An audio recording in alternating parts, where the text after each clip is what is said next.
Obviously నేను ఏదైనా collaborative video ఏదైనా చేస్తే ఐ చార్జ్ మనీ. ఇప్పుడు నేను కెమెరామ్యాన్, రైటింగ్ డిపార్ట్మెంట్ వీళ్ళందరికీ ఇవ్వాలి కదా.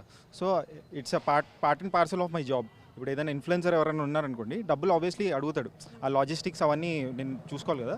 సో నేను అలా అడిగాను. వాళ్ళ టీం వాళ్ళు విల్ గెట్ బ్యాక్ అన్నారు. విల్ గెట్ బ్యాక్ అని దాని తర్వాత నెక్స్ట్ డే మళ్ళీ కాల్ చేశారు. కాల్ చేసి ఇలా సినిమా రిలీజ్ అవుతుంది మాది రేపు అని చెప్పి అన్నారనమాట.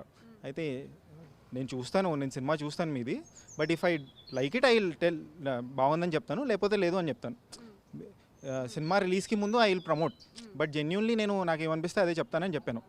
బట్ సినిమా రిలీజ్ అయిపోయిన తర్వాత, నేను రివ్యూ ఇచ్చిన తర్వాత ఆయన అలిగేషన్స్ ఏం చేశారంటే నేను డబ్బులు డిమాండ్ చేశానని, నాకు ఇవ్వలేదు కాబట్టి ప్రమోషన్కి, ఆర్ అందుకే గ్రడ్జ్ పెట్టుకొని డ్యామేజ్ చేయడానికి నేను అలా ఇచ్చానని ఆయన అలా ఒక కంప్లైంట్ ఫైల్ చేశారు. And one more thing is, ఆ రివ్యూలో నేను హీరోయిన్స్ని అసభ్యకరంగా మాట్లాడాను ఇంకోటి. సో నేను fundamentally it's A grade film, adult movie. అది వర్జిన్ బాయ్స్ అనేది ఒక అడల్ట్ మూవీ.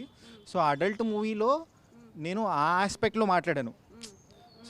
సో ఆ ఆస్పెక్ట్, ఇప్పుడు ఒక బాడీ బిల్డింగ్ ఫిల్మ్ ఉంటుంది. సో సరైన కాస్టింగ్ లేదు ఆ బాడీ బిల్డింగ్ ఫిల్మ్లో. బాడీ బిల్డర్ అంటే సిక్స్ ప్యాక్ అలా ఉండాలి కదా. ఒక బక్క పర్సనాలిటీని కాస్ట్ చేస్తే రాంగ్ కాస్టింగ్ అని ఎలా అంటామో, ఈ కాంటెక్స్ట్లో నేను అలా అన్నాను అనమాట.